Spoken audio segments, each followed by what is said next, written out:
গণতন্ত্রের পথ মসৃণ হওয়ার কথা আপনারা বলে থাকেন, সেটি আসলে সেই পথে কতটা এগুচ্ছে? এই যে এত বড় একটি অভ্যুত্থান হয়ে গেল, এবার কি সেই পথে আমরা যেতে পারবো?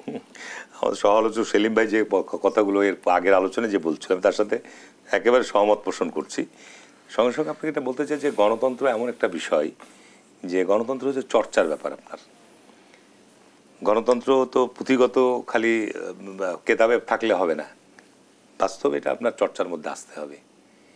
নির্বাচনী ব্যবস্থায় স্বচ্ছতা আসতে হবে, নির্বাচনের মধ্য দিয়েই সরকারের পরিবর্তন আসতে হবে, নির্বাচনের মধ্য দিয়েই আপনার সমস্ত জায়গাগুলোতে ইনস্টিটিউশনগুলোতে পরিবর্তন আনতে হবে।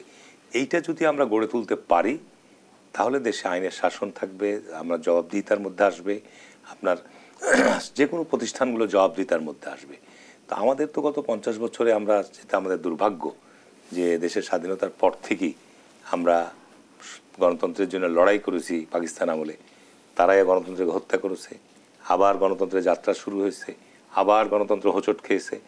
এই করতে করতে 50টা বছর পার হয়েছে। এবং সবচেয়ে আমাদের দুর্ভাগ্য যে আমাদের যে সমস্ত নিবন্ধিত রাজনৈতিক দল, আমরা জাতীয় ইস্যুতে, আমরা গণতন্ত্রের স্বার্থে আমরা একসাথে বসতে পারি না। আমরা একে অপরের বিরুদ্ধে আপনার বিভিন্ন অভিযোগ দিয়ে আমরা আমাদের সমস্যার সমাধানের জন্য আলোচনাও করতে পারি না।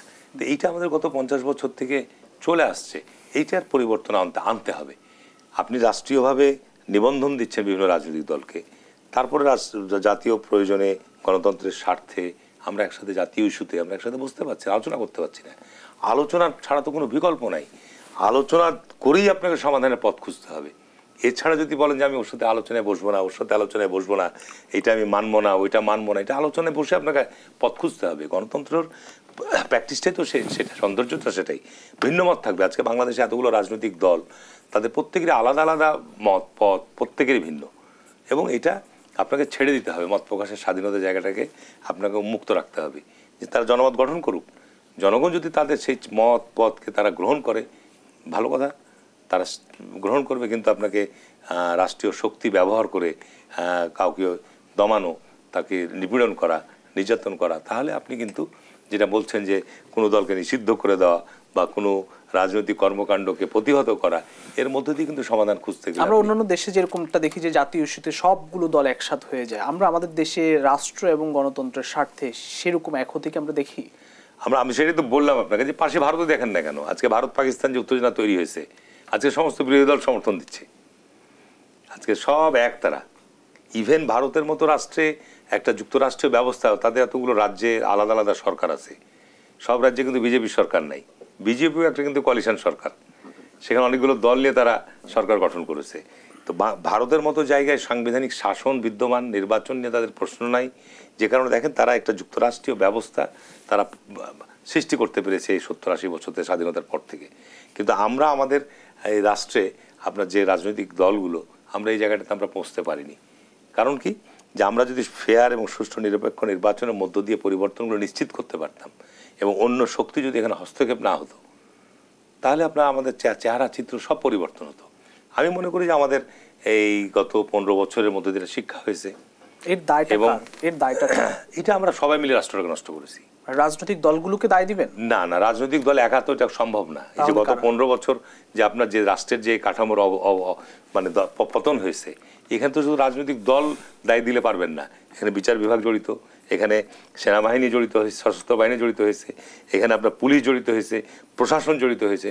সকলের সম্মিলিত কর্মকাণ্ডের মধ্য দিয়ে আপনার দেশে এই বিচারপতিরা যদি আপনার সমাবেশে গিয়ে বলে আমরা প্রতিশ্রুতিবদ্ধ আপনার বিচারক এখানে, তারা আওয়ামী লীগ থেকে নিয়োগপ্রাপ্ত, তারপর আপনার পুলিশের আইজিপিরা, পুলিশের প্রধানরা, তারা যেভাবে রাজনৈতিক সমাবেশে বক্তৃতা দিত দলীয়, এটা তো আমরা আগে অতীতে এইভাবে দেখিনি। প্রশাসনের সচিবরা যেভাবে আপনার সরকারের দলীয় বিভিন্ন অনুষ্ঠানে গিয়ে তার উপস্থিত থেকে যে ভাষায় কথা বলতো, এটা তো আপনার ধরেন যে একটা গণতান্ত্রিক সমাজ রাষ্ট্রে এটা মোটেও মানানসই নয়। এবং এটা আমরা করেছি, আমরা আশ্রয় দিয়েছি, আমরা তাদেরকে সুবিধা দিয়েছি। আজকে দেখেন না, যারা সব এই রাষ্ট্রর এই অবস্থায় ফেলে পালিয়ে গেছে, আজকে বেনজির বলেন, হারুনি বলেন, বা বিভিন্ন রাষ্ট্রের যারা গুরুত্বপূর্ণ পদ পদবিতে ছিল, তাদের সম্পদের পাহাড় দেখে এ তো হতভম্ব হয়ে যাওয়ার মতো ব্যাপার। তাদের যে সমস্ত অর্থ পাচারের কাহিনী দেখছি এখন, এটা তো রীতিমতো একটা বিরাট আকারের উপন্যাস রচনা করা যাবে শেখ হাসিনার এই 15 বছর শাসন আমলের। তো সুতরাং আজকে এটার জন্য শুধু রাজনীতি নষ্ট রাজনীতি আমাদের দায়ী নয়, এটার জন্য আপনার গোটা রাষ্ট্র কাঠামোই আমরা আপনার এটার জন্য দায়ী প্রত্যেকেই।